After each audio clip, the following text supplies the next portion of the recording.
So because I was taking the antibiotics, it lowered the amount of hydrochloric acid that my body was able to produce. When my body does not produce enough hydrochloric acid, it's harder for it to keep the bacterial levels in check, so it's easier for bacterial overgrowth to occur. And I believe that is kind of what happened in my particular case. Now, that's why I take something called betaine HCl, which helps to naturally support the production of hydrochloric acid. And I take this with protein meals. So I eat a meal and I'll pop one of these, or two or three, whenever I get this burning sensation in my stomach. When you get that burning sensation, that's the amount you want to take, and then take it for a month or so to help your body naturally produce it on its own, and then kind of wean yourself off so that you don't need these anymore.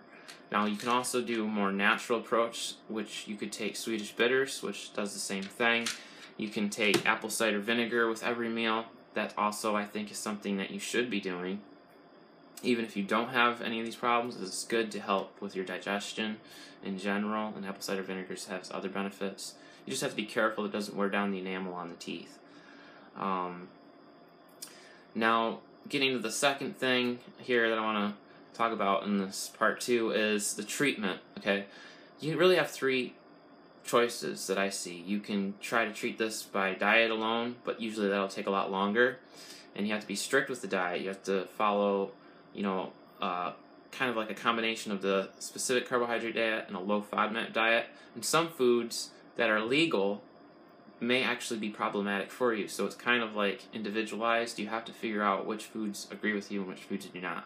But for the most part, everybody shouldn't be eating gluten or dairy, and avoiding most grains, if not all grains.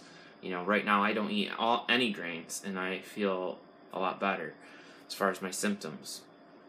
Now, I probably won't have to be like that forever, for the rest of my life, but until I get this thing completely conquered and I feel that my body can handle those, I would gradually maybe increase something, that's gluten-free, like quinoa or brown rice or something like that.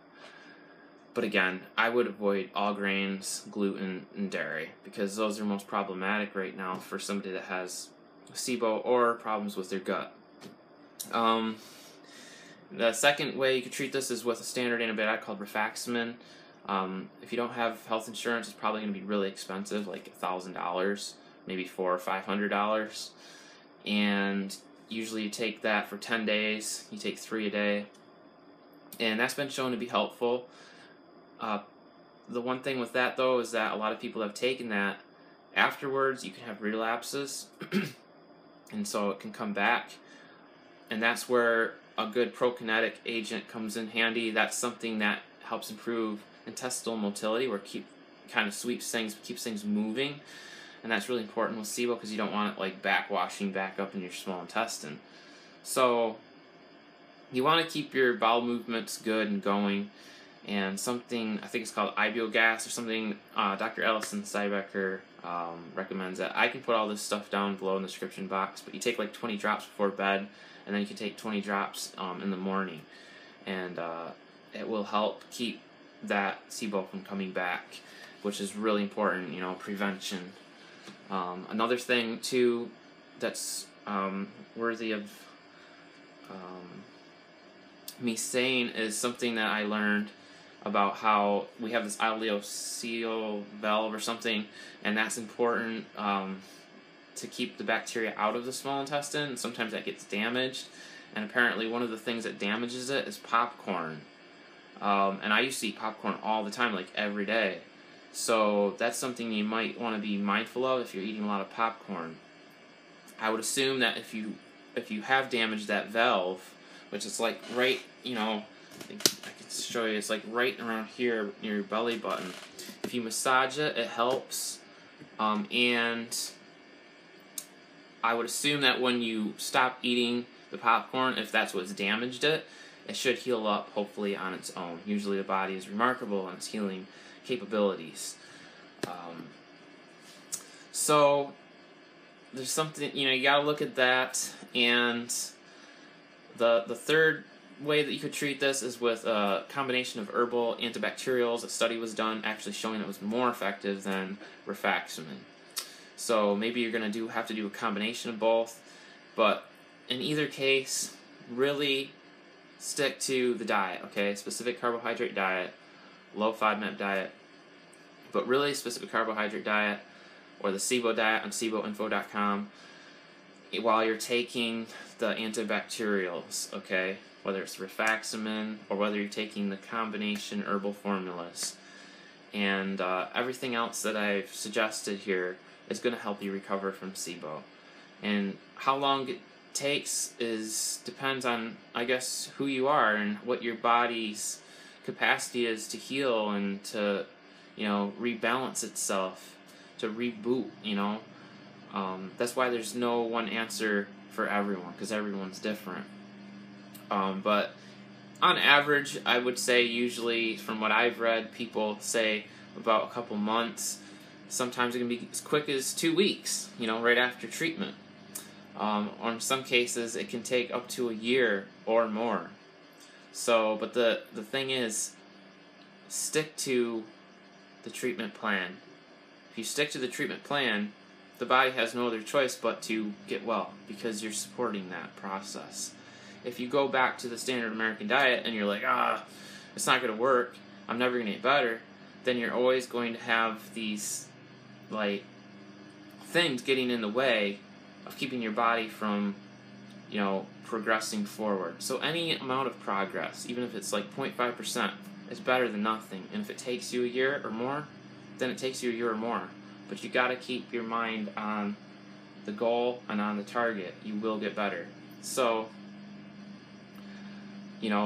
there's a lot of other information out there, and I can put those resources down below in the description box.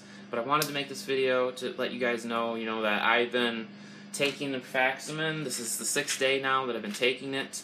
I started this treatment plan on September 1st, and I'm feeling a lot better. And, I'm going to stick with this. I'm planning on taking the herbal antibacterials. After I finish the course of this, I'm going to be taking a probiotic, which reminds me, there's 3 strains that Dr. Alison Siebecker says have been actually shown in studies to help SIBO. That is Bifidus infantis, Bifidus lactis, and Lactobacillus plantarum. Okay, all 3 of those. Again, I can put this information down below so you guys can look at that.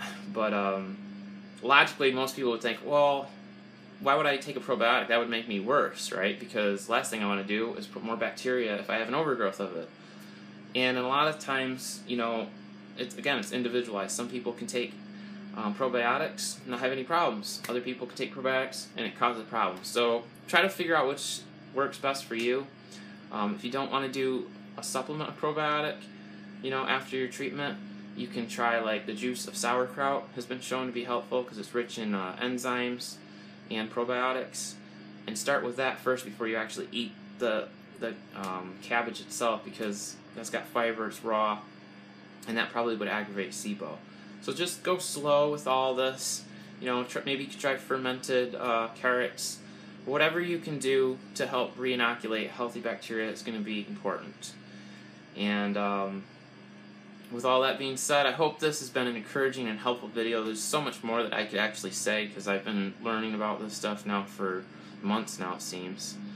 But digestive enzymes, turmeric, fish oil help inflammation. If you have bad body aches or pain because of leaky gut or SIBO, you can try what's that one? White willow bark, I think it is. That's a natural pain reliever. Olive oil is natural anti-inflammatory. Fish oil, sardines. If you incorporate a lot of this stuff just by following the healthy diet, you'll find that the pain lessens. If you're overweight, you should lose weight and really start feeling better within a couple weeks to a month, or maybe 2 months, depending on how severe your case is.